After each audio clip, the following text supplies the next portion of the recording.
Salamat po, Panginoon, sa pribilehyo na kami po ay makasama at maging bahagi, Panginoon, ng ika-31 anibersaryo ng simbahan po nito, ang Bible Baptist Temple. Salamat sa inyong pangunguna, salamat po sa inyong kabutihan, at higit sa lahat, Panginoon, kayo po ang siyang laging maitaas sa lahat po ng aming mga gagawin. Sapagkat kinikilala po namin na kung wala po kayo, wala kaming magagawa, Panginoon. At hinihiling namin, handaan niyo po ang bawat isa, higit sa lahat sa pakikinig po ng inyong salita. Kung mayroong pinakamahalaga na dapat mapakinggan, yan ay walang iba kundi ang inyong salita, Panginoon. Kaya bless you po kami, kayo pong siyang maitaas sa pangalan ng aming Panginoong Jesus. Amen. Please be seated for a while. Mga kapatid, I thank the Lord for 31 years that He had given to us. Ito po ay 31 taon na Kanyang ibinigay. You know, God is good and God is great to us. Amen, members? Mamaya after ng service ay magkakaroon po tayo ng dedication prayer. And we would like to dedicate this building to the Lord.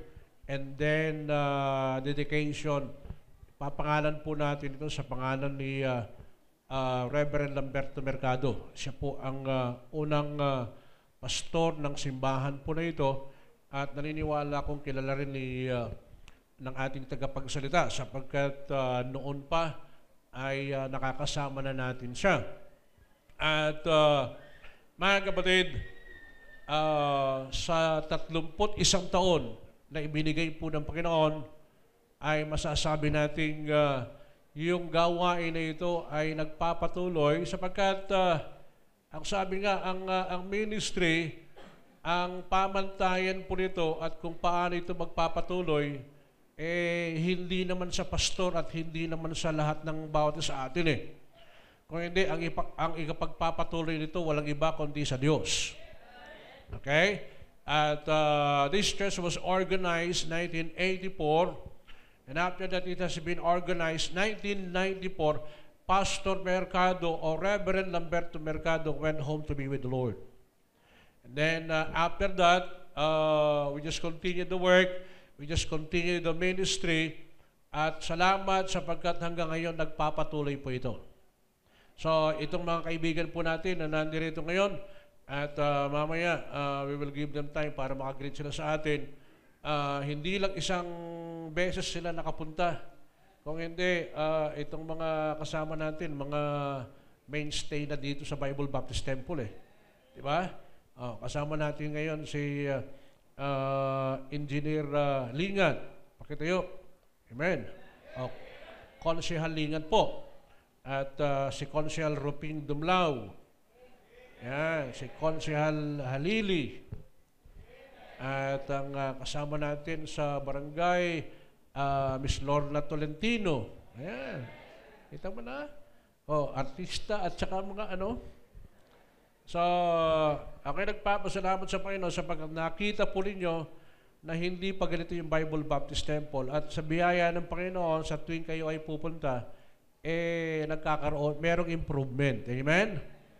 Kaya, mga kapatid, dapat nating pasalamatan ng Diyos. Ang service natin, ito po ay live na napapanood via Ustream at saka YouTube, okay? Recorded po ito at maraming mga members natin na abroad, sila po ay nanonood ng ating service, yung sa Dubai, yung sa Macau, at maging sa Italy, sa Amerika, yung mga kapatiran po natin na nandoon, nanonood sila at nakikita nila yung ating service ngayong umaga. Kaya, salamat sa Panginoon sapagkat binigyan tayo ng pagkakataon upang ito ay gawin. And then, mamayang hapon, mga kapatid, this afternoon, kasama natin ang Temple Family Churches, TFC. Di ba? Sa atin, Temple Family Churches. Yung mga anak, apo ng Bible Baptist Temple, darating sila mamayang hapon. At nais lang nating sabihin, nakahanda tayo para sa lahat ng mga ito. Amen? Kaya kung puno tayo ngayon, sa mesa din, puno yan, mamayang hapon magsisiksikan tayo dito. Well, anyway, maganda at makasama po natin sila. Amen? Tayong lahat ay tumayo. Pero bago tayo tumayo, ay nais ko munang ipakilala ang magandang may bahay ng ating tagapagsalita, si Sister Edna Tan. Okay? Yan. At ang ating pong tagapagsalita ay sila po ay merong 3 anak. And you know what? Our speaker is 36 years in the ministry. Graduate of Mandaluyong Bible Baptist Seminary, and he is the pastor of Haven Grace Baptist Church in Cainta, Rizal. At siya po ay missions coordinator ng Baptist Mission Partners and Help Evangelize Lost People, or BMP Help. Alam niyo, ang daming natutulungan nito, laging aktibo. Kasama namin yan. Nung magpunta kami nag-Asian trip kami. At alam po ninyo mga kapatid, napakaraming mga gawain na kung saan ito'y kanyang tinutulungan. At higit sa lahat mga kapatid, I can say that he is a veteran pastor and a man of God. Amen? Shall we all stand up as we welcome our speaker this morning? Please, let us give our undivided attention. Wala na munang lalabas sa labas, makinig po tayo ng salita ng Diyos at pakinggan natin ang mensahe na kung saan ito at ipapangaral ngayon. Amen? So, kung kanina ay may mga awitan, maganda ang mga awitan, pero mas magandang mapakinggan ang salita ng Diyos. Ngayong umaga ay tawagin po natin ang ating tagapagsalita, Dr. Edwin Tan, to preach to us the Word of God.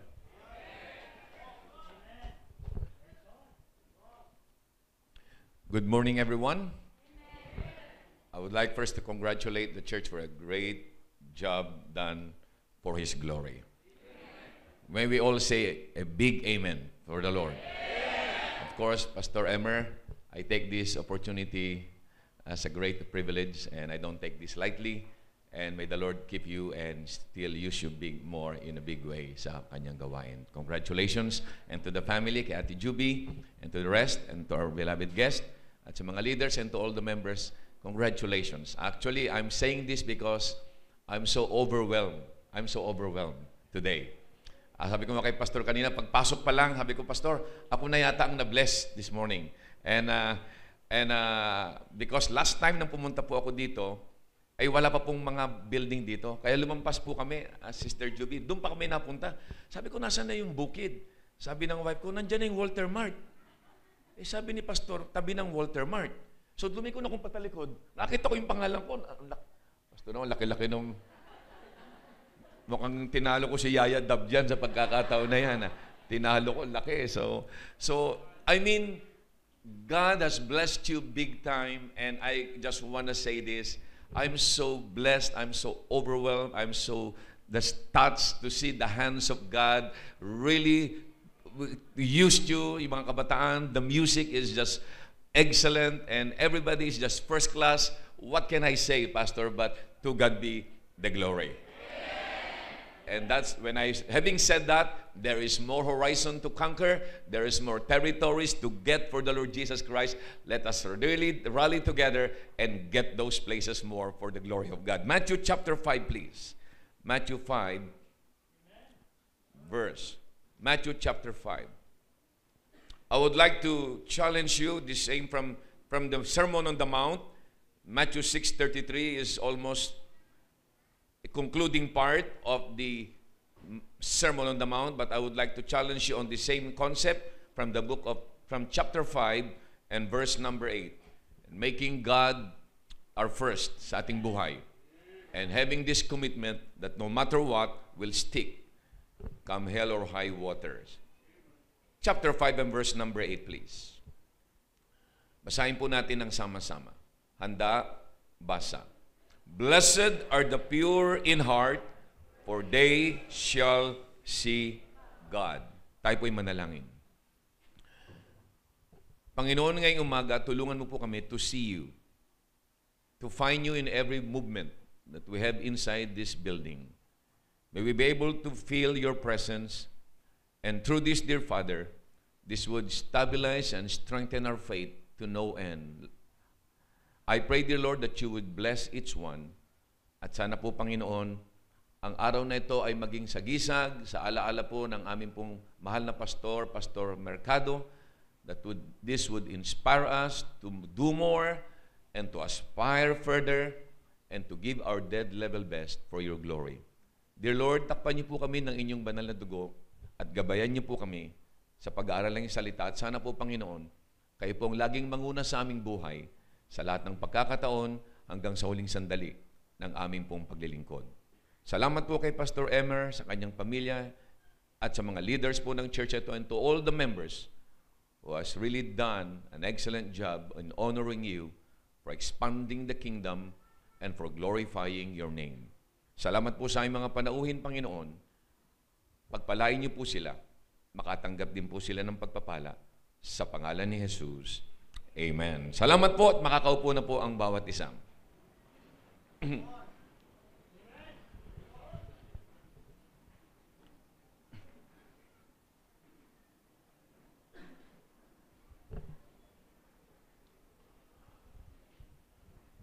Pastor, bigyan mo lang ako ng konting time to gain my poise. I'm just so blessed. I'm just so blessed. Sabi ko kanina kay Pastor, Pastor, remember those times? A little throwback. Nandun kami sa office niya. The first moment I got inside, something really, the hands of time just came back. Bumalik po ito. At sabi ko, Pastor, naalala mo nung unang panahon, when we were just starting, siguro panahon namin nila Pastor Mercado yon. When we were just starting, itong office mong ito, malaking church na ito. It is already considered a big spot where we can worship and really honor the Lord and serve the Lord. Because noon, sa maliliit lang na garahe, remember those days, Pastor? Sa maliliit lang na garahe. And then sabi ko ngayon, dadalawang tao lang tayo dito, and it's a big one, air-conditioned, first-class furnitures. My goodness, the Lord has really gotten us this far by His grace. At salamat po sa Panginoon. And so with this, let me just set myself a little bit right on target, and then we'll move along. Of course, marami po tayong mga kasamahan po dito na ating po mga people who are serving the Lord in their respective field of service to honor God and serve our countrymen. May God bless you and grant your desire according to His will. Ngayong umaga po, I would like us to study about verse number 8. It's about, blessed are those who have got a pure heart, for they shall see God. Alam niyo mga kaibigan, para po tayo ay mapanatili po natin ang ating pong tinatawag na pagbibigay sa Diyos ng pangunahing pagpupuri at paglilingkod, at siya'y maging laging una sa buhay natin, dapat po magkaroon po tayo ng posisyon sa buhay na lagi po natin siyang makikita sa bawat galaw, sa bawat galaw ng ating buhay na sa lupa pong ito. That should be the case. We've got to be able to spot God in every aspect and circumstances of life. Now, ito pong talata po natin binasa, let me just introduce first, ito pong Sermon on the Mount. Ano po ba itong sermon sa bundok na ginawa ng Panginoon nung panahon po ng ating Panginoon? First, ito po ay tinatawag po natin na kingdom culture. Ito po yung tinatawag na kultura po ng kaharian po ng Diyos. Remember, ladies and gentlemen, we are not simply citizen of the Republic of the Philippines. We are citizen of God's kingdom. And therefore, having said that, there are also some parameters, principles that we need to observe within the sphere of that kingdom that we got into when we were born again. Hindi lang po dapat tayo po ay alipin po ay tinatawag po bound by the laws of the land. Then some of them are, as a matter of fact, malungkot Pastor, there are some legal laws of the land that are not biblical. They are contradictory with each other. And therefore, we cannot abide and subject ourselves to them. Therefore, every time those things get in conflict, we take the precedence of what? Taking the laws of God and the culture of God and the values of God sa ating pong buhay. Ito pong pag-aaral po natin ito, the Lord is showing us, this is how a Christian ought to conduct himself on earth. This is how you should behave. God was trying to integrate belief and behavior. He was trying to mix creed and conduct. That in this life, there must be a distinction, among the people of the world and the people of God. And one of them is this, that God should take precedence sa buhay ng mga anak ng Diyos sa lahat ng pagkakataon at anumang pagsubok ang dumating sa kanilang buhay. Ito po ang una pong natin makikita dyan. This is the kingdom culture. Second, ito pong kultura pong ito pong Sermon on the Mount, ito po ay para pong medical prescription. Para po ito nagpunta kayo sa doktor, and then the doctor diagnoses you, and then he gives you a prescribed medicine. Ito ang gamot para sa iyo. Ito pong Sermon on the Mount, ladies and gentlemen, ay para pong medical prescription yan.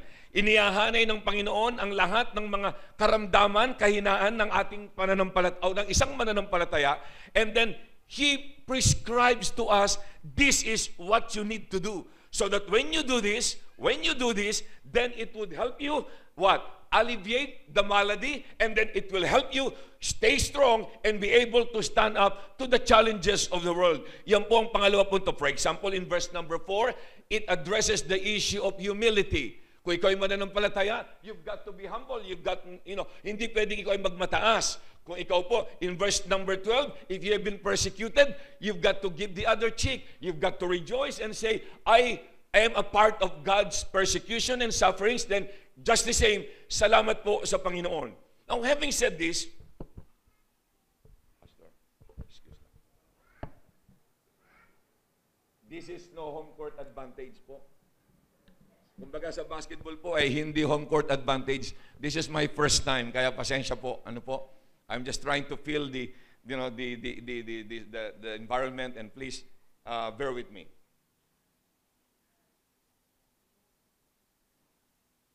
First time ko pong nag-preach na uminom, pastor.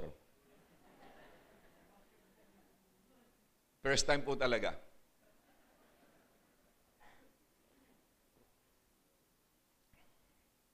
Let's move on, please. Third point that I would like to say is this. Since this is about divine culture, we cannot accomplish this within the energy of the flesh. Hindi po natin kayang gawin itong mga bagay na ito within our strength. You know what? You making God first in our lives, sa sarili nating lakas, hindi po natin kaya yan. Because it talks about a spiritual kingdom. Then because of that, kailangan po nating matutunan how to connect doon po sa lakas ng langit so that we can say with the Apostle Paul, I can do all things through Christ which strengtheneth me. Otherwise, we will try our dead level best in the energy of the flesh, but down the road, we will fail. We will fall because we are no match against Satan and his kingdom. Satan and the world's power is so strong. It's like a tsunami that's getting on us, and we will not be able to put up a good fight unless we have the strength of God and the power of the Holy Spirit. And so, this is a kingdom culture. Kaya nga po sa church na ito, even when you sing here, it's not enough for you to have this musical inclination o yung tinatawag na musical ingenuity, yung galing sa musika. Because unless God's power overshadows the singing of the choir, the singing of the... Ang ganda ng quartet na yun. Parang nagmumula sa impyerno yung I mean, first time kayo ba yun? Ay mukha naman kayo, hindi naman kayo mukhang mga, ibig ko sabihin, the music, it was, the blending was just flawless. It was beautiful. But let me tell you this, if you simply do that within the confine of human talent, and it is not being touched by the power of God, people would just say, great. People would just be entertained. But it does not touch the recesses of the soul. It does not change the person. It does not transform the people. They would get inside that door and they would get out of that door. Same people. But if they sing with the power of God, siguro po, yung palang unang stanza, you can feel the presence of God, and down the road, it can lift you up, it can strengthen you. That's our lives. This is our world. This is not energized by the strength of the flesh. This is maintained and sustained by the power of God. And that's why God gave us this kingdom culture. Now, having said that, I would like us now to go straight to our point.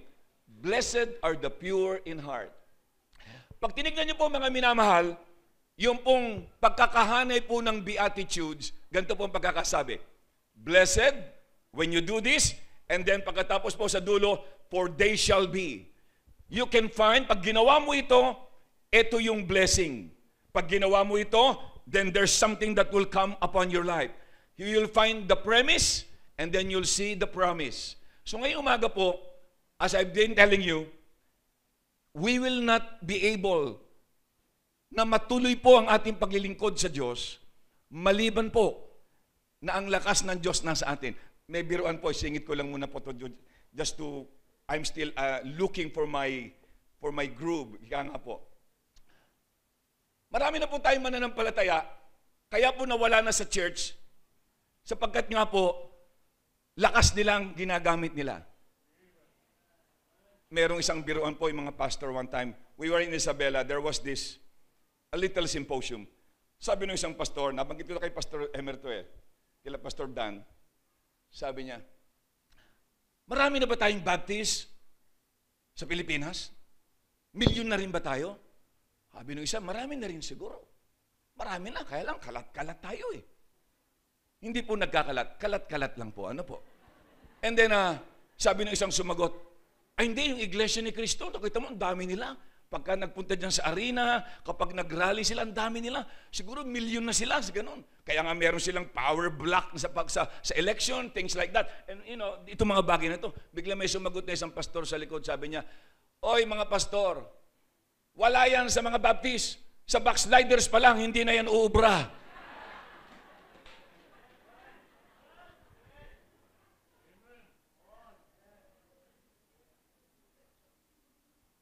I would like us to zero on this morning about a pure heart, that we will not be a casualty along the way, that we will be able to travel the road where God wants us to go, that we can create an impact that would reverberate around the world, so that this life can be productive and useful until the Lord Jesus Christ returns.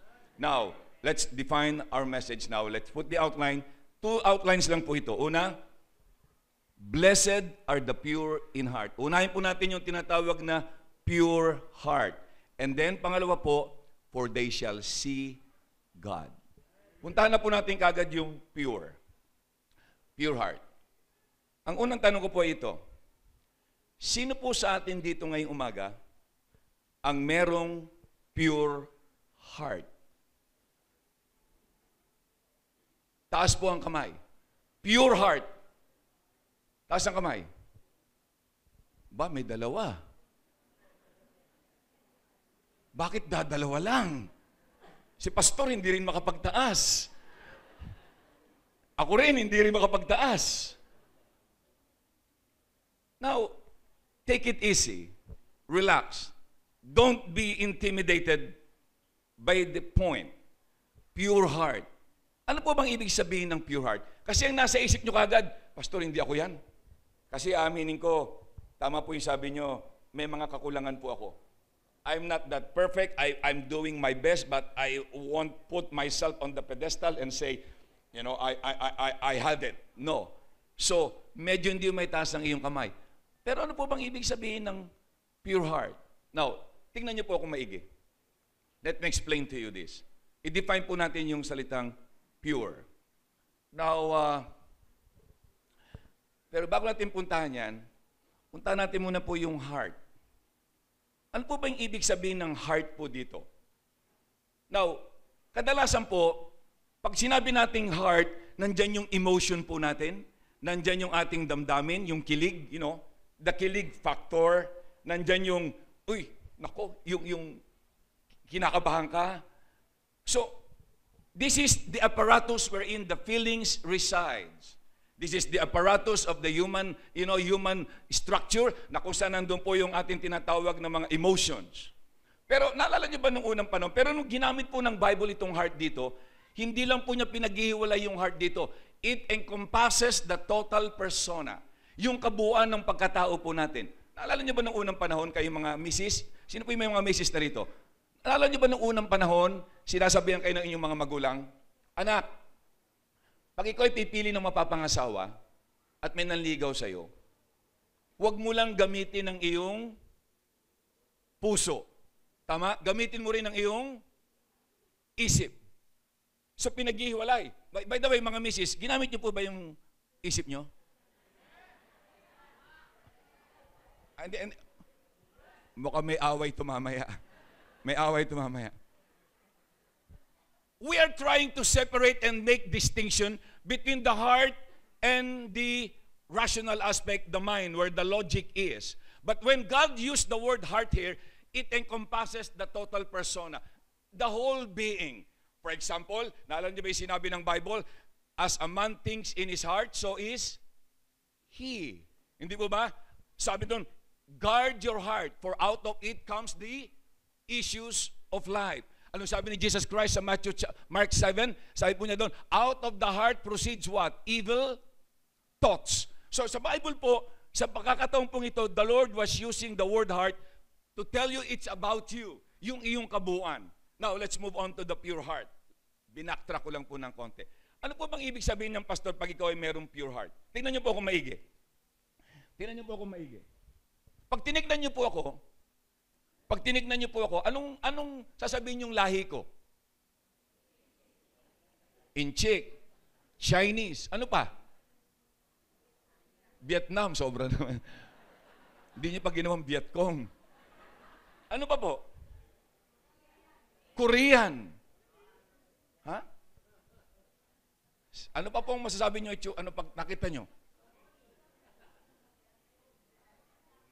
Ay, malayo yun. Ngayon, okay, sabi nyo, Korean, Chinese, Inchik, Vietnamese, pero pag nagsasalita po ako ng Tagalog, at ang nanay ko po, Ilocano po ang nanay ko, anong lahi ang nasa isip nyong lahi ko? Pilipino, correct. Ngayon, tanong, anong tawag nyo sa akin? Chinoy. No? Pwede rin, tama po yung Chinoy, pero anong tawag nyo sa akin? Pakilakas po. Mestizo po. Yun po ang tama doon. Mestizo, yan po. This is the old term that we used before sa isang katulad ko. Mestizo po, ibig sabihin, may halo po. May halo. By the way, ang nanay ko, ang tatay ko po, Chinese, pero patay na po siya, Buddhist po siya. And my mother is an Ilocana. Buhay pa po siya, 84 po siya. Kaya sinasabi ko na para daw akong pinagalong saluyot at saka chowking. Yun po ang pagkakagawa po sa akin.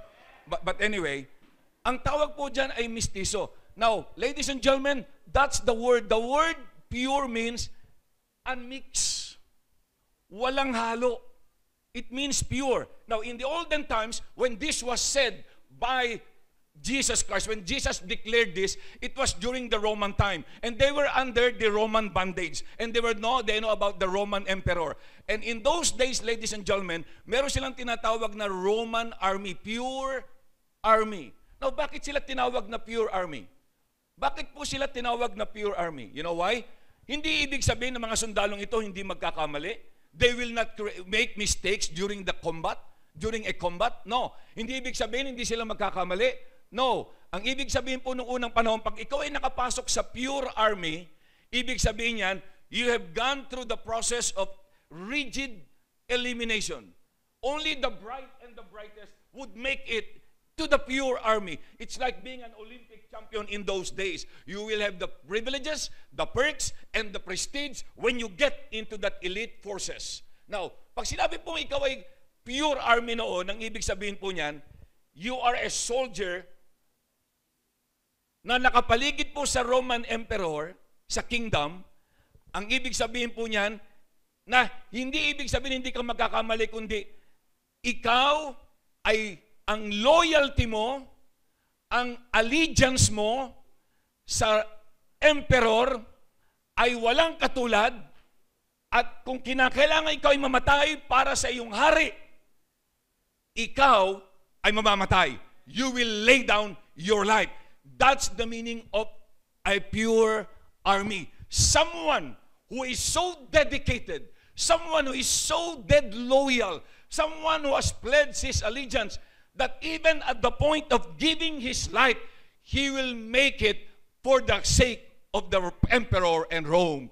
That's the meaning of the word pure army. And ladies and gentlemen, yan pong hinahanap ng Diyos ngayon sa ating panahon na magkaroon ng tinatawag na pure heart. Mga mananampalataya na kahit anong mangyari sa buhay niya, ano man ang mangyari sa kanyang pamilya, ano man ang mangyari sa kanyang bansa, ano man ang mangyari sa kanyang puso, hindi po siya bibitaw, hindi po siya kakalag, hindi po siya lalayo, hindi po siya malalamig sa paglilingkod at pagbibigay ng kanyang buhay sa ating Panginoon. This is what a pure heart is. It is a man who has made a commitment that no matter what happens, regardless of the circumstances, he will stick to that commitment until the last moment of his life. Yan po ang pure army. Now, pure heart. Now, my question now is this. Sa palagay mo kaya, ikaw ay merong pure heart? Having defined that, can you now say, Pastor, I have a pure heart? Now, naalala niyo nung unang panahon, puro throwback po ito. Nung unang panahon, pag mayroong birthday party, pag may birthday party noon, ano pong usually handa po nung unang panahon? Wala pang Jollibee noon eh. Wala pang mga McDo noon eh. Ano pong madalas na handa po noon, sir? Pansit. Anong ano niyan? Ano ang drinks niyan? Hindi. Ano po yung madalas na tinitimpla natin?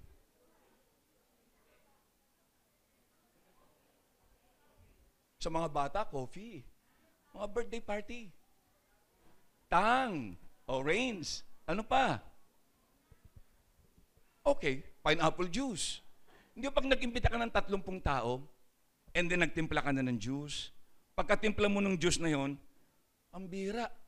Hindi lang 30 ang dumarating. Parang yung victory celebration, sir. Parang gano'n yan. Dumadami bigla, no? Pag nanalo na, ano?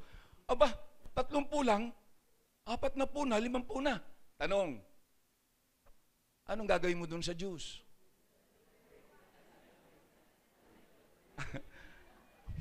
Tama po kayo. Dadagdagan ng tubig at kakanawin. What have you done? You have watered down the juice. We called it, you watered down. Pinalabnaw mo yung timpla. Mga minamahal, ito po ang sinasabi ng Panginoon dito. Ayaw po niya nung malabnaw na paglilingkod. Ayaw po niyo nung malabnaw na pupunta ka ngayong linggo, sa linggo wala ka, magbibigay ka ngayon. No, He doesn't tolerate such kind of commitment. Pinalalabnaw po natin at marami po mananampalataya ngayon, napakalabnaw po ng pananampalataya. Konting bagay lamang, hindi na po nila gagampanan yung kanilang tungkulin sa Diyos. Bakit po? They have watered down the commitment. You know what this pure heart is? It means conviction. Conviction means is this thing. Ito ang ibig sabihin ng conviction. That I am committed to a principle of God's Word, and regardless of what happens, I will not give up that principle. Now, sa kabataan po, let me go to the young ladies. Young ladies, sooner or later, your heart will make kilig. And then you'll find a guy. And of course, alam ko po, naghahanap po kayo ng mga lalaki na, sabi ko nga, 6 ang abs. Ang almusal po ay century tuna. At sabi nga nung isa hanggang leeg merong abs. Goiter na po yun. Hindi, palagi ko goiter na po yun. Now, point is this. You know, if you have a pure heart, you know what you will say? Lord, kahit ano pong mangyari, hindi po ako makikipagrelasyon sa isang lalaki na hindi mananampalataya. I will never engage myself with someone who does not know Jesus Christ. I will only, bibigyan ko lang ng pagkakataon ng isang lalaki na may pananampalataya kay Kristo, naglilingkod sa Kanya, may tapat sa Kanyang salita. That's the only condition that I will have in my life. That is a conviction. That is a pure heart. Pag sinabi natin linggo, it's Sunday. Pag sinabi po ng pure heart, ito ang sasabihin niya, pag araw ng linggo, kahit na medyo mahihilo ko, kahit na medyo may ulan ng konti, may konting baha, pero dahil ito'y araw ng linggo, pupunta ako dyan, upo ako dyan sa Sunday school, makikinig ako sa preaching ni Pastor, no matter what, I'll be in the church. That is a pure heart. it is a solid, rock-based commitment to something. And you will not give up nor waver, no matter how the world would try to shake you off, no matter how big the waves would be. You would stand firm and stand erect because this is what I believe is true and right. That is what a pure heart is. Now, sabi nga ng isang pastor, 2 lang daw ang tao sa church. Yun daw, yan ito, yung mga pillars. Ayan yung mga pillars na yan. At saka caterpillars.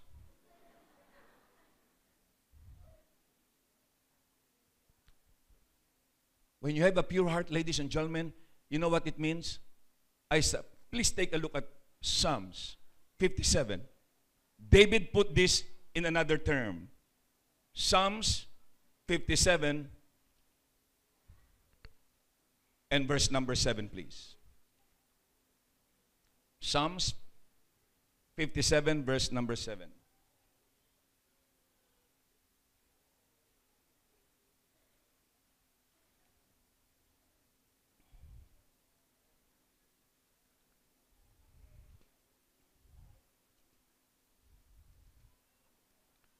Let us read, please. Samahan niyo po ako, verse number 7. Ready? Read. My heart is fixed, O God. My heart is fixed. I will sing and give praise. Ang isa pong term for a pure heart is a fixed heart. Now, balikan ko ulit yung panahon po namin. Pasensya na po doon sa mga kabataan ng kaunti. But I'm just trying to get, a little throwback. Dahil kaedad ko rin naman yata yung ating mga magigiting dito ng mga lingkod ng bayan. Nakapunta na ba kayo, sir, sa Divisoria? Nag-Divisoria ba kayo noon? Okay, good. Pag yung panahon po natin nung pagpunta sa Divisoria, ano pong usually napapansin nyo sa mga tindang mga damit na nakasabit? Oh, merong tag, yes, bargain, di ba? Ano po usually nakasulat doon? Yun. Fix price. Di ba? Nakalagay po doon, fixed price, $79.95. Ngayon, lalapit tayo. Paglapit natin, anong ginagawa natin? Ang kulit natin talaga, no? Sinabi na nga fixed price. Pwede bang 65 na lang ito? 60 na lang? Sasabihin sa iyo ng tindahan, hindi ba nabasa yan? Fixed price? Ang ibig sabihin niyan, take it or leave it. It's non-negotiable. It's settled. That's it. Whether you take it or not, fine with us. That's it. That's the standard price. Kaibigan, ang ibig sabihin po ng pure heart ay yung isang mananampalataya na meron po siyang fixed heart. Ibig sabihin ng fixed, non-negotiable. Ibig sabihin ng fixed, walang tawad. Ang ibig sabihin ng fixed, yan na yan. Kung ano nasa Bible, yan na yan. And you know what the world will do? The world will try to bargain. The world will try, tatawaran ka ng mundo. Tatawaran ng mundo ang ating pananampalataya. Tatawaran ng mundo, talo sa mga kabataan, magbibigay ang mundo si Satanas ng mga offers sa lamesa. Sometimes, offers that are too good to refuse. Offers that would try to, sabi nga sa, the word now is selfie. The word that offers that would try to cater to the self, for self-gratification, for self-preservation, and for self-aggrandizement. Yan po makikita natin mga minamahal. Pero ang sabi rito, ang isang pananampalataya na isang pusong pure, hindi po siya pwedeng tawaran. Kaya nung lumapit po, alam niyo po, si Esau, tinawaran po, nung gutom na gutom si Esau, ginibap niya yung kanyang birthright. Ano lang ang tinawad? French fries lang. Remember? Si Judas, 30 pieces of silver, he gave up. Pinatawad niya. Pero sa panahon natin ngayon, gadget, Facebook, friends, sa iba, Starbucks. Nagngitian yung apat, siguro mahilig sa Starbucks tong apat na to, ha? Iba yung ngiti nila, sabay-sabay, shh. Satan will keep on offering things on the table to bargain our faith. Tawaran tayo. Pag linggo, gagawa siya ng paraan para hindi ka makapagsimba. Gagawa siya ng paraan sa mga pangangailangan natin upang hindi tayo makapagbigay ng ikapo at sa mission. Gagawa siya ng paraan upang ikaw na dalaga na ang paninindigan mo ay mananampalataya lamang. Padadalang kanya ng mga gwapong mga lalaki, pagdadalang ka ng ganyan mga lalaking kaakit-akit, and you will be tempted to give in and lower your standard. Because you know what? He will try to bargain for that principle that you have embraced. That is how the world works. But please listen, if your heart is a fixed heart, it's non-negotiable. Pakinggan nyo lang po maigi ito. Kalimutan nyo na po lahat ng sasabihin ko hanggang mamaya. At yung mga nauna. Pero wag po ito. Mga kapatid, sana po naman, wag nating patawaran ang pananampalatayang meron tayo. You know why? You know why? Sapagkat ang halaga ng pananampalataya po natin ay ito. Nung ikaw ay maligtas, ano ang halaga ng iyong pananampalataya? Bakit ka naligtas? What was the price that was used to purchase us?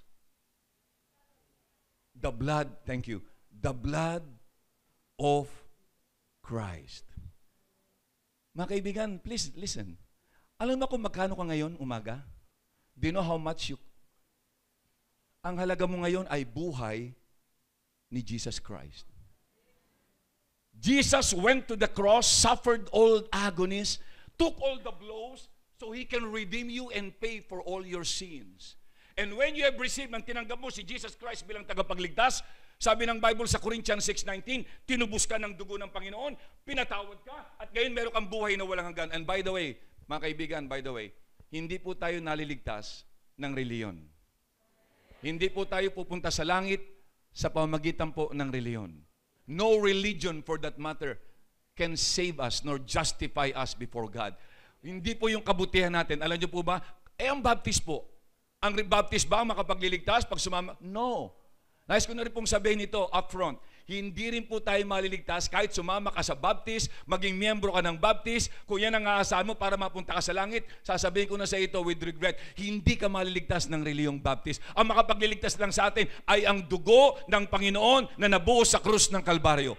Kung gusto mong matiyak ang pagpunta sa langit, you go and pass by the cross of Jesus Christ. Jesus said, I am the way, the truth, and the life. No man comes to the Father except He passes through me. Ang daan po ng kaligtasan patungo sa langit, mga kaibigan, lalo po sa ating mga panauhin, ay ang kilalanin mo si Jesus na siya lamang ang tagapagligtas, hindi ang reliyon, hindi yung sariling kabutihan, at ikaw humingi ng tawad sa Kanya, at tanggapin mo ang regalo ng buhay na walang hanggan. And the Bible says, whosoever believeth on Him should not perish, but have everlasting life.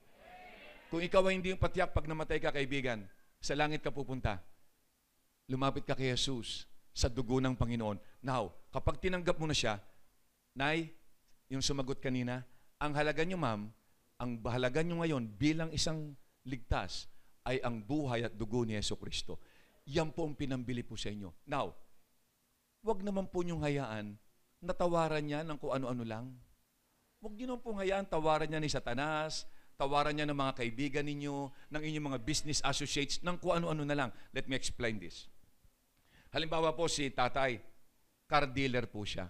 Tingnan niyo lang po maigi ito. Car dealer po siya. At si Brad naman, o si pastor na lang. Si pastor gusto niyang bumili ng sasakyan. Halimbawa ay, ano bang sasakyan ni pastor? Montero. Tapos, nakabili halimbawa si tatay ng sasakyan ng halaga ay 500,000. Bebenta niya siguro yan ng mga, magkano ba ang patong niyan, sir? 550. O 550 ang kanyang asking. Pagkatapos, nagustuhan ni pastor. Sabi niya, tay, gusto ko yan eh. Pwede bang ako na kumuha niyan? Sabi niya, nag-usap sila ngayon. Kinukuha ni pastor eh. Ano, 550 ba ibibigyan natin kay pastor? Si pastor yan eh. Yan ang nagligtas sa atin eh. Di ba? Nagbago ng kaligtasan ah. Nag-iba. Di ba? Di ba? So, anong gagawin nila mag-asawa? Now, let me ask you. Kung ibibigay nila yan kay pastor, the best price, anong price ang ibibigay nila? Ano yung pinaka-last price na ibibigay ni tatay kay pastor, being the pastor? Ano yung word? Ibibigay sa? What? Nako. Kung ang puhunan ay 500,000, sasabihin ni tatay, pastor, bibigay ko na lang sa iyo yan sa puhunan. Yan po ay 500,000. Hindi na po ako kikita sa inyo. bigay ko na po dahil pastor ko naman po kayo, gagamitin naman yung sa ministry yan, okay na po yan. Mga kaibigan, when Satan comes to your doorstep and tries to bargain and tries to offer something, sana naman po pag ginib up nyo yan, pumayag kayo at pumunta kayo ng kontrata, pumirma kayo ng kontrata, sana naman doon sa halaga ng puhunan ng Diyos sa inyo. Ano puhunan ng Diyos sa iyo? Buhay ng Diyos. If Satan in the world can put on the table and negotiate at magbigay ng buhay ng Diyos and try to negotiate a contract with you, then by all means, help yourself, sign the contract. But folks, listen to me, sabi ng Bible, you can put the whole wide world together, all the golds and all the oils of the world, put all the empires of the world and the riches and the golds of the world, put them on the table. Sa isang patak lang ng dugo ng Panginoon, hindi pa sasapat yan, mga kaibigan. Please, you are that so valuable, you are that so precious for you to bargain and give up your faith for something that the world has to offer. No way, Jose. It's not worth it. It's not even, it would pale in comparison. Mga kaibigan, sana po the next time Satan comes to you and try to stop you and try to put a barrier for you to serve God, to come to church and be faithful. Isipin nyo kagad dito, magkano ba itong ino-offer nitong sanlibutan na ito? Pag sinabi niyang, uy, malaking kontrato yan, 5 milyon, it's not worth it. Because my price is God's life. If Satan can offer such an amount, help yourself, fine, go away and leave the world, paint the town red, and just live the way you want it. But to say this, wala pa pong pwedeng itapat ang mundong ito upang tapatan ang iyong halaga, sapagkat ang halaga mo ngayon ay ang buhay ng Diyos. I hope the next time Satan comes to you and say, hey, psst, psst, psst. He would say, magkano ba yung offer mo? Ay, barat, payat. Magkano ba yung offer mo? Payat. I hope, ladies and gentlemen, you would say, Lord, this is my faith. It's non-negotiable. It's not for sale. Nobody can get in. Because God, this life was bought, was covered, was pardoned, was atoned by the life of Jesus Christ. This is who we are. And my friend, if you make that principle, that commitment in life, nakikilalanin mo who you are, you will always be seeking God first and say, Jesus Christ, thank you so much for giving this dignity in my life. I was once a lost sinner. Papunta ako sa impyerno. Walang pag-asa. Ako'y nagsusumikap sa sarili ko, but I cannot save myself. But Lord, dahil ikaw ay namatay sa krus, binigyan mo ako ng kaligtasan. Now, I am a rich, a precious, a royal generation, a royal priesthood, sabi ng Bible. And I worth more than this world. I am worth more than this world. And Lord, help me to fulfill my mission on earth as you have called me to do. Temple Bible Baptist Church, dito po sa loob nyo ngayon, sabi ko nga po, I'm so overwhelmed. Nahirapan akong kunin yung group ko. Why? Because inside this church, nakita ko po kayo, there is so much potential inside this church. Yung katapatan nyo, the way God used you here, there is a big explosion that can happen and you can really touch this nation for Jesus Christ. And I hope and pray, don't default on that. Don't give up on that opportunity. Try to hammer on and give your best, because not only here but in the hereafter, yung magagawa mo will glorify God and reach people, and it will be a big blessing to the country that we are in today. Wag po niyo give up yan. At sana po, wala na po sanang isa na matatawaran si Satanas. When Eve, badaan-daan po sa Eve, nakita po niya yung prutas, nakita ni Eve yung prutas. Nung unang sinabi ni Jesus, ng God yan, huwag niyong kakainin yan. Daan ng daan si Eve. Oh, kakatakot. Kulay itim. Pero daan ng daan si Eve. Hanggang isang araw, sabi ng Bible, Eve looked at the fruit and said, my goodness, what a nice fruit. My goodness, it was pleasant to the eyes. My goodness, it was pleasant to the taste. And the next thing was, Eve took the fruit and gave up God's heritage in her life. I hope and pray that nobody in this temple would give up and say, nasaan si kapatid na ganito? Ay, ganito eh. Nasaan si kapatid ng ganito? Ay, ganito eh. Nasaan si kapatid ng ganito? Eh, ganito eh. Folks, listen to me. The next time Satan put that offer sheet on the table and negotiate with you, first question, how much? Pag ito'y mababa sa puhunan, no deal. No deal. Period. That's a pure heart. Now, ano po yung blessing po niya?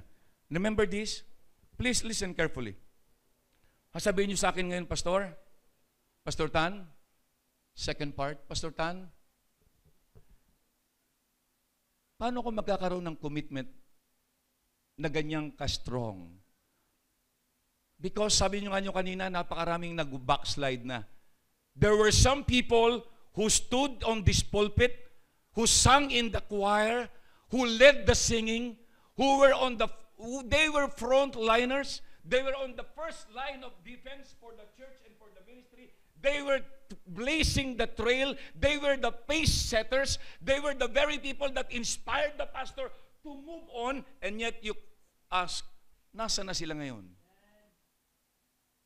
And you say, Pastor, I realized that I can be the next. Maring ako yung susunod. Maybe your question is, Pastor, how can I? Remember what I told you kanina? Nay, hindi po sa ating sariling lakas.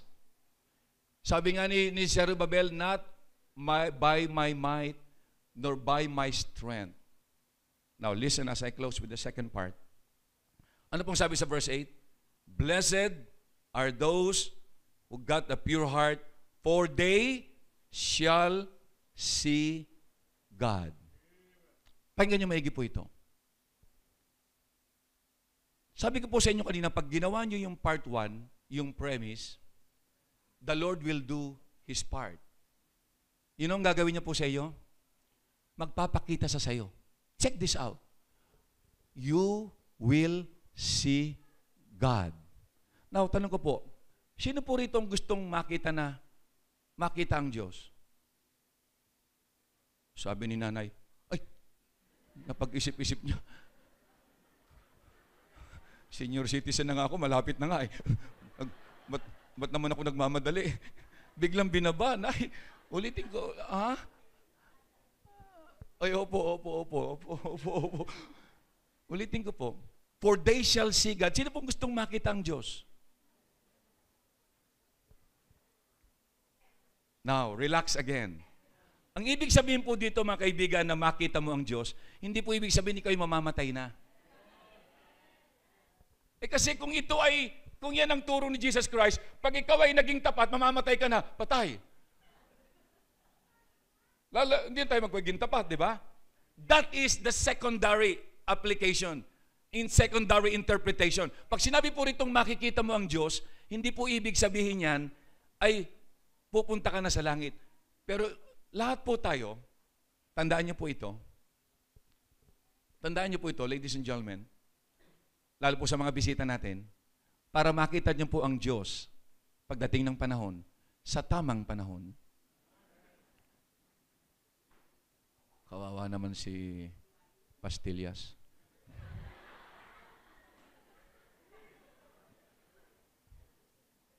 Para makita po natin ang Diyos, mga kaibigan, pagdating ng panahon, ang kailangan mo ay maging dalisay ang iyong puso. Paano magiging dalisay ang iyong puso? Sa dugo ng ating Panginoon, sa pamagitan lang ng pagtanggap sa Kanya bilang Panginoon at tagapagligtas. Hindi po ito nakukuha sa reliyon, ulitin ko po. Sa mabuting gawa, hindi po. At huwag niyo pong kalimutan ito. Ang pinakamahalaga po sa buhay na ito ay ikaw ay makatiyak na pag namatay sa langit pupunta. Dahil sabi ni Jesus Christ, ano ang pakinabang ng isang tao? Makamit man niya ang lahat sa daigdig na ito. Mark 8:36. Katanyagan, kapangyarihan, kagandahan, kakinisan, kagalingan, lahat. You can have everything to your heart's content. Pero pag ikaw ay namatay at hindi ka pumunta sa langit, sabi ni Jesus Christ, baliwala ang lahat ng yan. Ibig sabihin, ang pinakamahalaga sa buhay na ito ay ang puso mo ay mahugasan ng dugo ng Panginoon, magkaroon ka ng buhay na walang hanggan, at pag namatay ka, tiyak mo na sa langit ka pupunta. At salamat, bagamat ang baptist ay hindi nakapagliligtas, bagamat ang baptist ay hindi, pag ikaw ay nagmiyembro, hindi nakapagliligtas, pero salamat, sa loob ng Baptist Church, maririnig mo ang ganyang uri ng pangangaral na pwede mong matiyak ang pagpunta sa langit. Though the Baptist church does not say, but inside the confine of the church, you can hear this pulpit. It would faithfully pound on something, and it will say, you can only go to heaven by the blood of Jesus Christ. By faith in Jesus Christ. At sana po, wala pong uuwi ngayong umaga na isa na hindi mo tiyak na pag ikaw ay namatay, sa langit pupunta. Because ang regalo na yan na ini-offer na ng Panginoon 2,000 years ago when He died on the cross. It's been there all along. Ang dapat mo lang gawin, tanggapin mo yung regalo na yan. Now, Pastor, kung hindi ibig sabihin yan ay pag ikaw ay nakita mong Diyos, ay hindi pa pupunta. Anong ibig sabihin po niyan? Now, get this, because this is the heart, the crux. Ito po yung pinaka-gist natin. At konti na lang po. Sabi po dyan, pag ikaw ay nagkaroon, tatay, ng isang commitment, Lord, I'm making a commitment, ano man po ang mangyari, hindi po ako bibitaw hanggang sa huling sandali po. Pag ginawa mo yan, kaibigan, you know what God does? You painted a smile on God's face. And you know what God does? Sabi na dito sa part 2, He will give you the ability to see God. Now, let me explain a little as I introduce. Napansin niyo ba sa church, pag nagpunta ka sa church, pag nag-observe kayo yung mga ushers, if you're really that observant, mapapansin niyo sa church, may mga nagpupunta sa church, nakaupo dyan, tapos nagkakantahan na, pero yung iba, di ba? Habang iba kumakanta na, oh, victory in Jesus. Yung isa naman, hinawakan ka para sa leg, may lagnat ka? Di ba? Yung iba dyan, umi-amen na, pero yung iba, you see what I'm saying? Yung iba excited, di ba? Pagdating ng alas 9, nandun na, tumatakbo na, talaga namang nakaupo na doon. Pero yung iba, nandun pa sa Walter Mart, nagpapaload. Late na nga. I'm just giving you an example with due respect. Bato-bato lang sa langit po ito. And yet, dumating alas 9. Now, the question is this, why? Why do you think so? One is so full of light and vibrancy. One is full of zest and thrill. One is full of excitement. While the other is like dragging his feet. Hinihila yung paa para makapunta sa church. Oy, Brad, salamat po. May naka-wheelchair. Salamat po. Birihin mo yan. Hindi ba yan ay blessing? Sa totoo lang, yung presence ni tatay, mas makapangyarihan po yung message niya kaysa sa sinasabi ko. Si tatay naka-wheelchair na. Diba? By the way, nagkakaubusan na po ng wheelchair. Sapagkat pag nadedemanda po kayo, nagkakasakit po kayo eh. Nagpapa-wheelchair po kayo. Biro lang po yun, sir. Biro lang po. Para naman, biro lang po yun. Tay, bakit si tatay kahit na may sakit ng ganyan? Kahit na hirap siya, pero dito siya, nakatingin siya, nakatingala siya, nakatitig siya, tumatawang, humingiti, pamisa-misan. Pero yung iba, able-bodied. Amin ang lalakas nila. Pero nasan ngayon? Where are they? You know the difference? You know the difference? Tatay sees something that the others don't see. Pag nag-preach si Pastor Emerson, same preaching, same choir, same environment, and yet two responses from the audience. Why was that? Why is that? Yung iba, pag may komentaryo ito, nagkamali. May nagkamali dun sa choir, na wala sa tono, sabihin, grabe, kaya. Pero, bakit? Bakit? Wala naman na, maganda naman yung choir. Sample lang po yun. Actually, one of the best. Tapos, yung iba naman, pag kayo nagkamali ng konti, wala, sabi na, Amen! Amen pa rin. Di ba? Why? Because you know why? What's the difference? The other one sees something else, while the other perceives a different one. The difference in the perception. Sabi ng Bible, those who got a committed stand, ang gagawin ng Diyos, He will make Himself to be seen by that soul. Gagawin ng Diyos, magpapakita sa dyan. Kaya ang ibig sabihin po, naalala niyo ba itong pag sinabi po kasing, katulad ko po incheck, alam niyo po yung mga incheck, pag sinabing see God dyan, kami mga incheck, anong lagi nasa isip ng incheck? Ang sakit niyo magsalita. Wala man lang konting busina naman ako. Nawala, oh. Kita niyo yan? Anong nasa isip ng inchik? Tama po kayo. Actually, tama po kayo. Pag sinabi mong inchik, pag inabutan mo yan ng trucks, pinera mo na saan yan. Pera, atik, ginto, salapi. Di ba lahat yan eh? Nung unang panahon, hindi ba, ang mga inchik na katulad namin, di ba kami yung mga bote garapa noon? Naalala niyo po ba yon? Kami yung mga nakakonsorsilyo, ganto, ganyan, ganyan. Eh ngayon, sino na? Kayo na. Amin ang SM. Amin ang ano. Pag kami umalis dito, bagsak kayo. Ayun. Ang inchik, lahat ng tinitignan niya, nakikita niya ang kwarta. He sees money everywhere. Ganyan po ang ibig sabihin po nito. If your heart is pure, you will see God in all circumstances. That is the factor that will make you make Jesus Christ in everything. When you see God in all circumstances, in all the twists and turns of life, in all the tragedies and triumphs of life, in all the different colors of life, if you see God there standing by your side, that would be the glue that would make you stick no matter what happens in the rest of your life. And you know where that comes from? It comes from God. It comes from God. Meron po akong 4 na bibigay, gagamitin ko po ang mga kapatid. Naalala niyo po bang unang example? Listen there. We're now closing. Nauna pong example po ito, mga kaibigan, ay puntahan po natin si Joseph. Kilala niyo po si Joseph? Parang si Brad.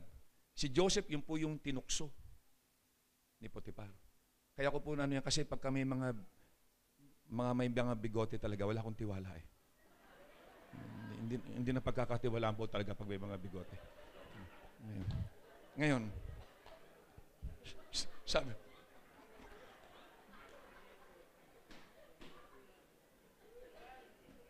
pasensya na po kayo, ako po nandito muna. Mamaya na po kayo bumawi, ano po? At kung sakali man kayo ay maluklok na, taga-Pasig naman ako eh. Si pastor na lang ang putukan nyo. Ngayon, si Joseph po, alam niyo po ang nangyari, si Potiphar nag-abroad. Nag-abroad si Potiphar, nag-Saudi. At siya po'y naging katulong sa bahay ni Moses Potiphar. Eh siyempre, nangungulila kay Mr. Potiphar. Eh gwapo siya ng Bible, si Joseph, ano eh, gwapo eh. Di ba?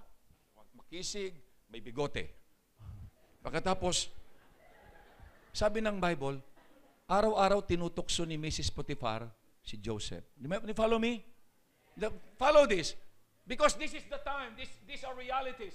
Because otherwise, itong 4 na babanggitin ko, these are the very reasons why people fall on the wayside. These are the very reasons why believers are already out of the ball games. They started like a rocket, they fell like rocks. You know why? Because they did not see God when these things crop into their lives. Eto na ang tukso. Isang araw, sabi ni Mrs. Potiphar sa lahat ng mga tao niya sa kumpanya, day off, holiday lahat. Working holiday. Pero si Joseph, papasok. Set up. Set up ito. Next time pupunta kayo sa NAIA, magdala kayo ng pasok. So anyway.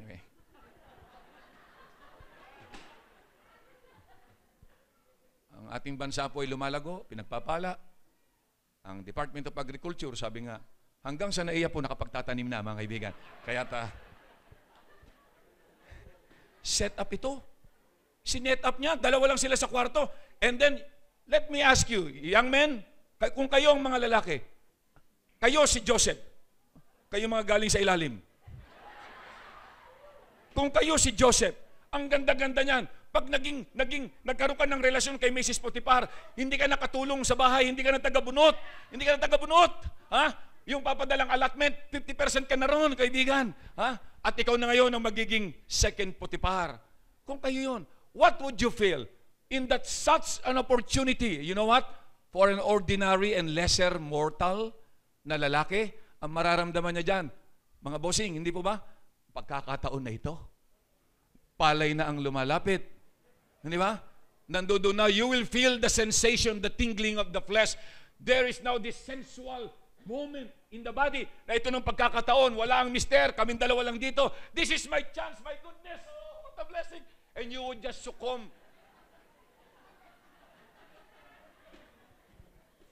Buti na lang hindi narinig. Sa isang ordinaryong tao, alam mong gagawin po ng isang ordinaryong binata at isang lalaking tunay na macho? Susunggaban na po yun. Why? Because sa oras na yon, ang marakikita mo lang yung pagkakataon, yung opportunity, yung mapagbigyan mo ang layaw ng iyong katawan, makasiping sa babaeng ito, and then you have everything the rest of your life perhaps. But that would destroy and ruin you down the road. Nung si Joseph po, hinila pa nga, sir, hinila pa. Pero man, hinila pa. Pabira to si Joseph po. Hindi ba? Hinila pa. Yung jacket niya nasira pa. Nasira pa yung jacket niya. Takbo talaga siya. You know why? Anong sabi ni Joseph? When Potiphar was trying to seduce him, anong sabi ni Joseph? Mrs. Potiphar, with due respect po, yung inyo pong boss na nasa Saudi, pinagkatiwalaan po ako dito. Hindi ko pwedeng galawin. Sabi niya, I cannot do this. Wickedness. Hindi ko pwedeng gawin ito sa harapan ng aking boss at the same time in the sight of the Holy God. My point is this. Lives, we are destroyed in moments of emergencies. Yung mga biglaan na pagkakataon, if we are not prepared and we don't have countermeasures to counter the satanic onslaught and attacks, bibigay po tayo, madudurog po tayo. Sa oras na yon, hindi naramdaman ni Joseph yung tinatawag na yung ano ng laman, kundi alam mo nakita niya? Nakita niya, tay. Nakita niya ang Diyos. You know why? Because Joseph has a pure heart. Between the sensation of the flesh, between the sexual opportunity, there is so much conflict that was going on. But because Joseph was committed and he said, God, you're the only one. At that very moment, nagpakita ang Diyos sa kanya in front of him and said, no, I cannot do this. God is by my side. Ladies and gentlemen, that's the antidote. When temptations come, you've got to see God. Kasi hindi po pwede memory verse mo doon. Hindi pag nandiyan yan, John 3:16, John 3:16, hindi obra yung Malakay 3:10, bring ye all the tithes into the storehouse. Hindi po obra yan. Because I have seen even people of high stature, mga naglingkod sa Diyos, alam nila ang Bible, they have mastered the Bible, and yet when temptations come, they have took them hook, line, and sinker. Now their history, now they're gone. What a beautiful life. And it is now a mess because when temptations came, they did not see God there. Puntahan po natin, tapos na po yung may unang bigote, yung may pangalawang bigote naman po. The second was Job. Ang isang dahilan kung bakit maraming mananampalataya ang nawawala sa church sa gawain. And they have totally abandoned their commitment na maglingkod sa Diyos. Pag meron na pong mabibigat na pagsubok, trials. Naalala niyo po si Job, sir? Kilala niyo po si Job? Saan po kayo nagkita? Okay. Tama po sabi niyo. Okay. Nabasa niya sa Bible. Tama nga naman. Sir, sorry po pasensya na po. Ano lang to? Pampagising lang po kasi natutulog na si ganito eh. Yung isang tao, minsan tinanong ko, ba't ka natutulog pag nagpipreach yung pastor? Kasi naman payapang-payapa ang mensahe. Yung nakakatulog ako. Ngayon, si Job. Kilala niyo po ba si Job? Job was one of the most faithful guys in the Old Testament that was committed to God. He served with his family. But Satan one day came, nakipag-bargain siya. O kaya ka lang naman pinaglilingkuran ni Job dahil ganito pinagpapala mo siya. Tanggalin mo lahat yan pag hindi sinumpakan yan. That was the deal. Behind the curtain, there was a gamble. May nagsusugal pala, may mafia sa likod. And then, ang ginagawa pong pinaka-pawn sa chessboard ay si Job. And so God said, fine, sige. Huwag mo lang galawin ang buhay niya. You can do what you want to do with my son. One day, may nag-text kay Job, lahat ng iyong mga alagang tupa, libo-libo ninakaw. The next day, may text na naman si Job. Job, yung 10, unlimited po kasi, unli. Naka-unli po. Job, yung iyong 10 anak, sila'y nagkakaroon ng birthday party, biglang merong malakas na buhawi, nadaganan lahat ng anak mo, patay lahat yan. 10 children died instantly at the same time, ladies and gentlemen. Could you imagine, 10 kabaong ang nandyan, nakahilera dyan, and then ikaw ang magulang? Oh my goodness. That's unbearable.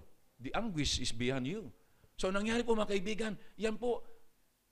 Pagkatapos, alam niyo po yung nangyari kay Job, di ba? Nagkaroon pa siya ng bukol. Nag-gym siya, nag-weight siya, pastor eh.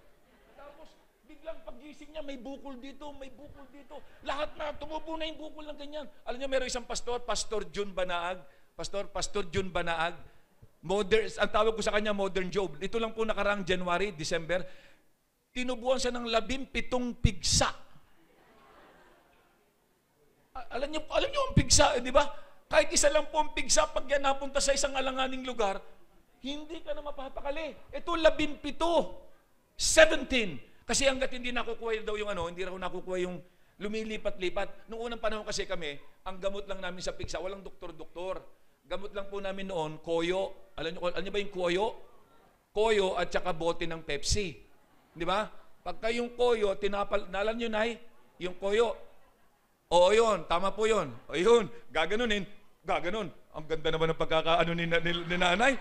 Pero mo, sabi niya, pagka inilagay ni tinapal, sabi niya, yung bote, igaganon, bubulwak na yung Ang galing. Kayo na kaya mag-preach, Nay? Mas maganda yung nyo eh. Mas maganda yung gesture nyo eh. Okay na lang, ako na lang po, ako na lang. Sige, hatian ko na lang kayo sa love gift. Hatian ko na lang po kayo. Sige, okay na po yun. Sige, okay. At pagka nalagyan na po ng koyo, nalagyan nyo na, nahinog na, nahihinog eh. Tapos kukuha ka ng bote, yung mata, itatapat mo doon. Itatapat mo doon sa mata. Tapos, talagang buong labas ang mata ron. Parang po yan, nung panahon namin, pag ang ngipin po namin masakit, tinatali po namin sa pintuan yan. Yan. Sino nakagawa nun? Oy, kayo na naman. Sige, ibahin ko na usapan. So, mga kaibigan, si Job went to the lowest ebb of his life. He lost friends. He lost fame. He lost his face. He lost his fitness. He lost everything in his life. In 1, 2, 3 days, children were there on that wake. And you can just imagine, alam mo sabi ng misis niya, Job, pambira ka, sumpain mo na yung Diyos mong yan. Sino bang, anong klaseng Diyos yan? Naglilingkod ka, ginanito tayo, sumpain mo na yan, at mamatay ka na rin. Biriin mo yung masaawa na yan. Hindi ginamit kasing utak eh. Sino, pag nakapag-asawa ka ng ganyan, samantalang alam ko pag nag-aasawa, di ba? Ang tawagan sa mag-asawa, lahat matatamis. Di ba? Kaya ang tawag dyan ay sweetheart, honey, brown sugar. Di ba? Tira-tira, matamis na bao, panutsa. Pero ngayon, ang tawag dito, mamatay ka na, demonyo ka. Biriin mo yan. I mean, if you are in the shoes of Job, you are totally zero, bankrupt. You have nothing. All you can do is suffer in silence. Alam nyo, sa ibang ordinaryong mananampalataya, kung anong mangyayari dyan, hindi na magsisimba yan. Minsan, sisisiin pa po ang Diyos. Katulad ng ginawa ni Mrs. sinisipan Diyos eh. Kaya kayo nagkamalas-malas kasi yan, nag-save ka, nag-baptist ka, simba yan. Kita mo, nagkagulo-gulo tayo dito ngayon. And they would even blame God. At they would retreat. They would no longer go to church. No Bible reading, no prayer. They would stop everything. Everything would come to a stronghold. Anong sabi ni Job? You know what Job said? Nang sinabi ng busy sa kanya yan, Job, you better curse God. You know what Job said? Ma'am, let me tell you this. The Lord give it. The Lord take it away. Blessed be the name of the Lord. Ladies and gentlemen, in the moment of intensest pain and anguish and suffering and agonies, maramdaman mo lang dyan yung galit, yung kirot, at sabi mo, tama na yan, ayoko na yan. But not this one. Because Job has a perfect heart. The Bible says Job has a pure heart. And you know what he said? In the moment na ganun ang lagay niya, bagsak na siya, gulay na siya, subsob na siya, nakangusob na sa lupa, gumagapang sa lupa. Anong sabi niya? Ang Diyos ang nagbigay, ang Diyos din ang kukuha niyan. Blessed be the name of the Lord. At ano pong sabi pa niya sa verse 8:15? Sabi niya doon, though He slays me, yet will I trust in God. Ladies and gentlemen, that is what it means to put God first. That even when magkakaroon po kayo ng pagsubok, pakinggan niyo po ako, iba-ibang kulay lang ng pagsubok. Ako po, akala niyo walang pagsubok, I have my own share. Huwag niyo na lang sasabihin po ito, 3 po yung anak ko, pero meron po doon sa 3 na yan na wala na po. Talagang, pastor, alam naman ni pastor yan, panalangin niyo. Hindi ko naman nililiman sa mga kaibigan kong malapit sa akin. Talagang nakuha ng kaaway, mga kapatid. Nakuha ng kaaway yan. Pagkatapos nakuha ng kaaway yan, talagang ang buhay niya na-infect nung mga barkada niya. Walang church na yan, wala nang Bible yan, wala na sa church po namin. Hindi kami minsan dumating yung time na hindi niya kami, babait naman, hindi kami ginalang. It was a total reverse of our expectation. It was a total reverse of the training that we gave him, but it's beyond our control, ladies and gentlemen. Our son is living a life of wild abandon. A life that hindi ko kayang sabihin sa inyo. You will be shocked and surprised if I would tell you. That's it. Ganon, but at least, meron po ko isang anak. Huwag nyo lang sa chismis. Meron po ko isang anak. Akala ko naman, Ate Juby, magsusunod din sa yapak ko. Siyempre, yun ang gusto ng pastor. Nag-aral po sa Amerika, pinag-aral ko doon, dahil gusto pong mag-artista dito. Lumalabas sa mga, pagkatapos po lang yung mga minamahal. Pagkatapos bumalik, sabi ko, nag-expect, baka sa ministry to. Pero alam mo, nagulat na lang ako, isang araw umuwi, sabi niya, pa, panoorin niyo po ako po yung nasa Skyflakes na. Kung napanood niyo po yung sa Skyflakes na nakasakay, pagkatapos yung nilagyan ng Skyflakes sa bulsa, yun po yung panganay ko. Yun talaga yung kanya. Ngayon, nasa Cheter po siya. Sa Narnia, sa Meralco Cheter, yung pong horse with his boy. Siya po doon, part po siya doon, mga kaibigan. Yun ang calling niya. But, hindi masama ba yun? Hindi naman. But my point, I mean, as a pastor, you want to see more than that. But to compare the pain that I suffer and my wife suffer in silence, and we just pray and ask God for something that would radically change them someday. But look at Job. It would pale in comparison. Eto si Job. Eto kami, mga minamahal. Pero nais ko sabihin, kayo rin po, kahit po pastor is not immune. Pastor is no exempted. You have done everything, but Satan is a real enemy. He has every trick under his sleeves, and he can just throw all those apples along the way, and he can hit us where our soft spot is. Kaya mag-iingat po kayo, dahil pag dumating po yung mga kaibigan, siguraduhin po nyo ang inyong puso ay dalisay. Because at that point, kahit anong sabihin ng magulang nyo, payuhan kayo, i-counsel kayo, i-text kayo, i-chat kayo, hindi sasapat yan. Ang kailangan nyo sa mga oras na yun, nakasubsob kayo, ang presensya ng Diyos. Who would say, my son, my grace is sufficient for you. Take up, rise up, and eat, and take the journey one more time. It's only the power of God. Because in this life, it's not about physical stamina. In this life of faith, it's about faith that is taken from the very throne of God. Sir, tapos yung dalawa, punta natin yung pangatlong bigote. Si Job. Mga kapatid, kapag dumating ang tukso po sa inyo, lalo po mga ladies, makinig po kayo sa akin, ladies. Napakahirap po ng panahon natin ngayon. Mga kabataan, ang panahon natin ay malaswa, mahalay, mapusok, marahas. Ibang-iba na po sa panahon namin noon. Nung panahon natin, pastor, di ba? Nung panahon po natin, sir, di ba, nung panahon natin, tignan mo lang yung mga bata noon, maliliit pa sila, di ba? Alam na nila yun. Para silang mga tuta. Ngayon, pag tinignan mo ng ganon, may problema ka? Ano atin? Di ba? Times have changed. Pag dumating ang tukso sa inyo, sasabihin ko sa inyo, hindi uubra yung inyong mga outline. Hindi uubra yung inyong kanta-kanta sa choir. Hindi uubra lahat yan. We have seen it. Scores of people who have the mental knowledge. They have the Word of God in their hearts, in their mind. They have been holding the Bible. Pero pag dumating na yung init ng tukso, they just succumb to the temptation of the moment. Because at that point in time, ladies and gentlemen, you know what you need? You need the presence of God. You've got to see God right there. And you know how you can have that kind of blessing? You've got to make a commitment and say, God, no matter what, I will stick with you. At kapag dumating po yung mabigat na pagsubok, dagok, mga dagok na talagang hindi mo kayang umangat, hindi mo na kayang iangat yung isang paa mo, hindi mo rin kailangan dyan. Kahit po yung dalaw ni pastor, kahit yung prayer sa blackboard, ilalagay doon ni pastor yung mga prayer request dyan. Ito, pag-pray natin sa ganito, ganito, ganito. They may not suffice. They may not give you that adrenaline injection to pump you up and lift you up so that you can go. It may not be in effect. At that particular time, it will only be that sweet presence of God na pag nandun ka, umiiyak ka, you can see Him there. There was a time, my wife, bago po kami nagkaroon ng 4 na miscarriages po ang misis ko. Nay, 4 po miscarriages. Lagi kasi, ang pasama kasi, lagi sinasabi ng doktor, pag na-check up siya na buntis siya, lagi sinasabi, naku, pastor, kamukha mo yan. Ayun, nakukunan lagi. Anyway, kaya nung pang sumunod, sabi ko, Dok, no comment. But you know what? First time na nakunan po ang misis ko, nag-swimming kami sa na-infect po siya sa histopath, yung po ang findings. I cried, sabi ko, Lord, bakit naman po? Siyempre, gusto naman namin na bilang pastor, naglilingkod naman po ako. I'm doing my best. Pero Lord, ba't naman? So sa first time, it was okay. Second time, same thing, the second time. After 3 months, another thing. The third baby. At midnight, there was a scream. Sabi niya, Pa, I ran and I saw what was happening. Rush her to the hospital.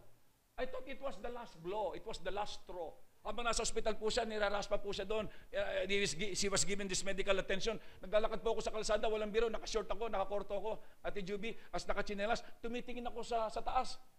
Nakikipag-usap ako sa Diyos. Sabi ko, Panginoon naman, yung iba naman dyan, ginaganon pa nga nila para malaglag na. I was talking literally to God and saying, God, please, I've only one desire. Just to have a little baby that you can cuddle, you can just, things like that. But you know what? Sabi ko, maybe hindi na umubra yung point na pinipreach ko ito eh. Sabi ko, darating ito sa buhay. Tapos ngayon, nawala po lahat yun. The technical aspect was gone. All those scriptural outlines, gone. You know what held me on? What held me up? What sustained me and kept me in one piece at that point in time? That moment, I can see, para bang sa langit, God was looking and said, nakagano lang sa akin, and with compassionate look, maybe He's saying, Son, andito lang ako. And it was enough. It was enough. Alam nyo, pagkatapos po nung sumunod na, sumunod na taon, pinanganak na. Tapos nung pangalawang taon, meron na naman. Pangatlong taon, meron na naman. Sabi ko, Panginoon, tama na po. Mga kaibigan, you need to see God. That's the way. Kahit ano pong gawin natin ditong preaching, all of these conferences, but when the times of emergencies come, and you are put on the edge, and your faith is put to test, and these forces trying to pull you apart, and you don't see God there, you'll be blown to pieces. You're hopeless. The predator would come and jump on you. And third, yung pangatlong may bigote. Meron pa akong pangatlo. Sir, at alam niyo pangatlo po, si Shadrach, si Meshach, at saka si Abednego. Sabi nung isa, Meshach, you shock, everybody shock.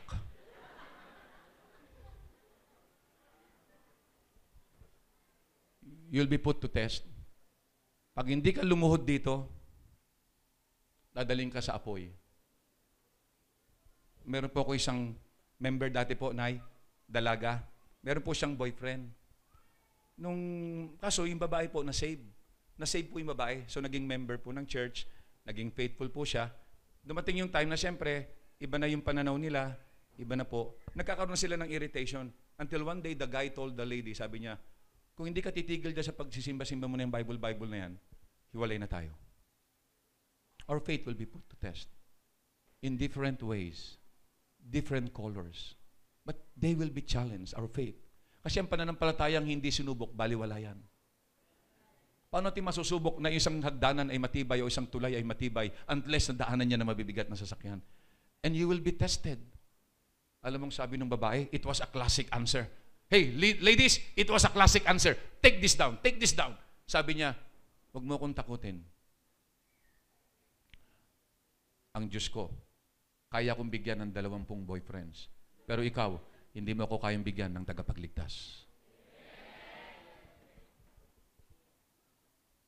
Ladies and gentlemen, you will be put to test. Yung tatlo na yon, biri mo, hindi ang pinag-uusapan dito, anak. Hindi pinag-uusapan negosyo. Hindi pinag-uusapan dito yung ikaw ay pasado, outstanding. Ang pinag-uusapan na po dito, buhay. Pag hindi kayo lumuhod dyan, susunugin kayo sa apoy. Remember? Yung tatlo po? Ano sagot ng tatlo? Sabi ba nila, ay, mahal na rin, change of mind. Ano na po? No. Ano sabi ng tatlo? With due respect, Your Excellency, our God is able to deliver us. But if not, God chooses in His sovereign plan and wisdom not to spare us and bail us out from this fire, we will not bow down to your image just the same. Sana po ganun tayo. Bakit po yung tatlong yung kahit ihahagis na sa apoy, mababarbecue na sila, gagawing isaw? Hindi po sila nagbigay. They did not relent. You know why? Because sa oras na yon, kahit nakataya na ang buhay nila, yung iba nga, sumakit lang ang ulo. Ay, naku, hindi makapagsisimba. Ulo lang yan. Di ba? Pero pag Lunes naman ng umaga, buhay na buhay. Di ba? Pag dumaan lang yung linggo, sumasakit yung ulo. Now, tignan natin to. Bakit po siya? Buhay po ito. Alam niyo kung bakit? Sabi nila, our God shall deliver us. They saw God in the greatest moment. Oy, mag-overtime ka ng linggo, pag hindi mo ginawa ito, maghanap ka na ibang trabaho. At marami po tayong makasamahan, natatawaran. They fold up. Sabihin mo sa kanya, Sir, mahal ko po ang trabaho ko. Pwede ko po naman gawin yan eh. Iuwi ko na lang yung nagagawa niyo pag linggo. Tapusin ko na lang sa bahay. Para naman Naalala ko tuloy yung isang misis, galit na galit sa mister niya. Sabi niya, ikaw sa susunod ka na mag-uwi ng trabaho dito sa bahay ha? Kasi imbalsamador siya eh. Ganun. Ngayon,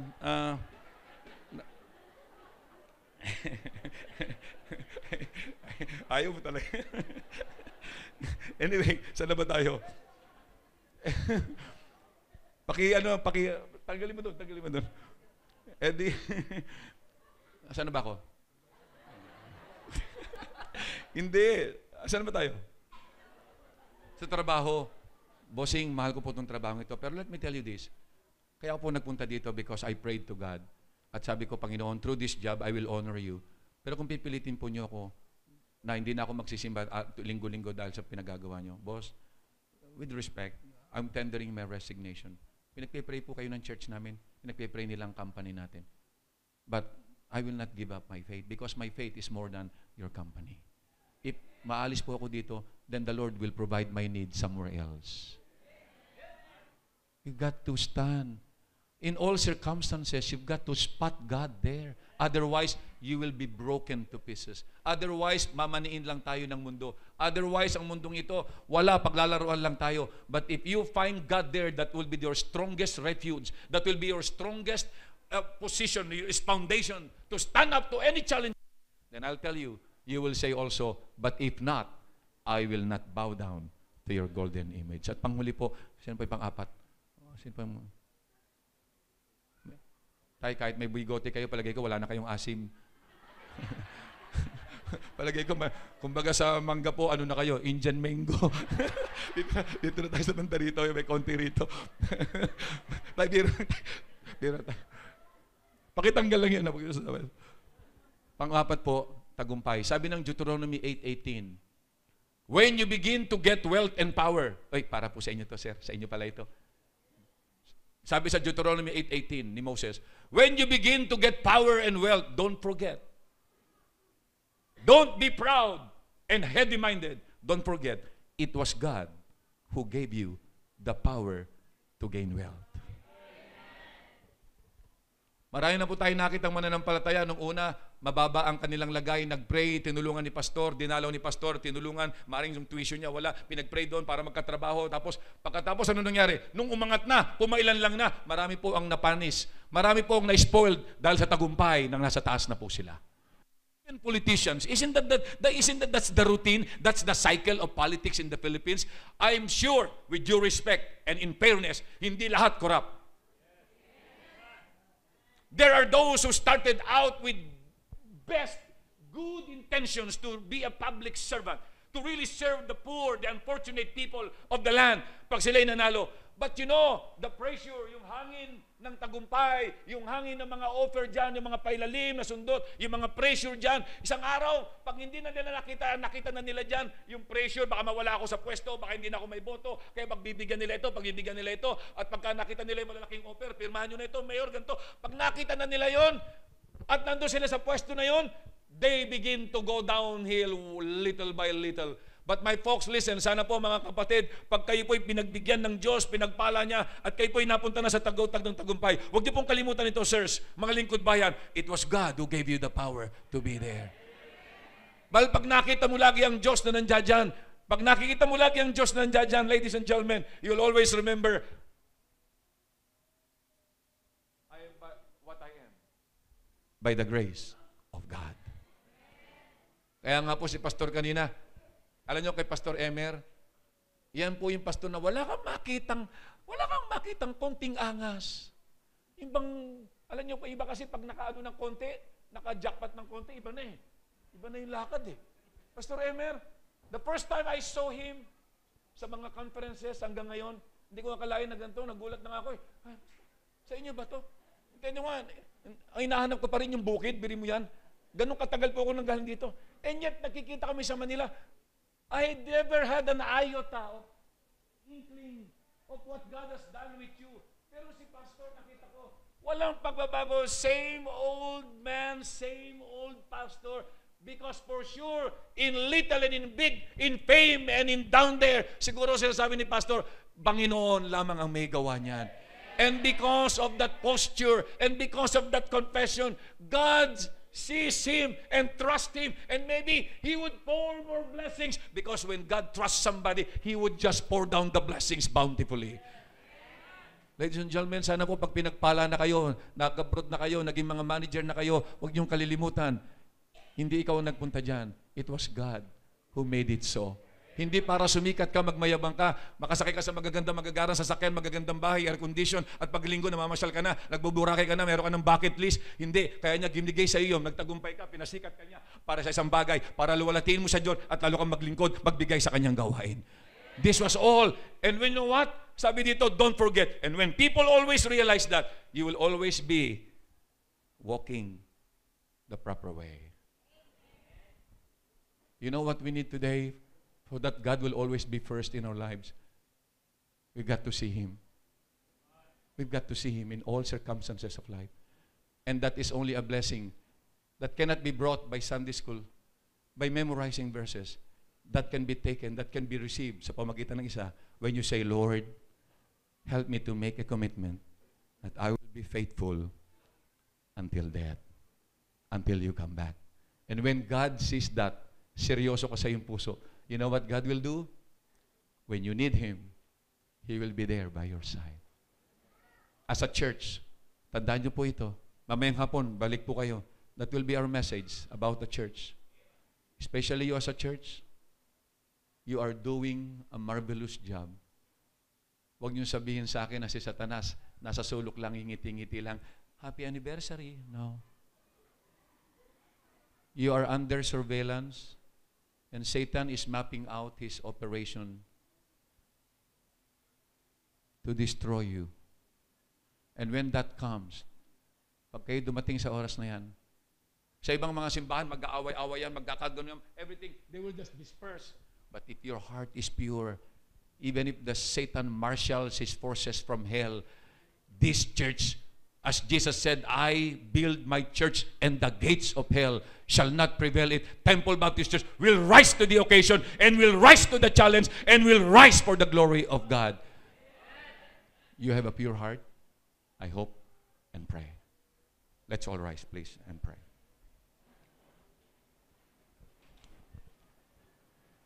as I give the pulpit to the pastor, I will pray. Lord, thank you for your word.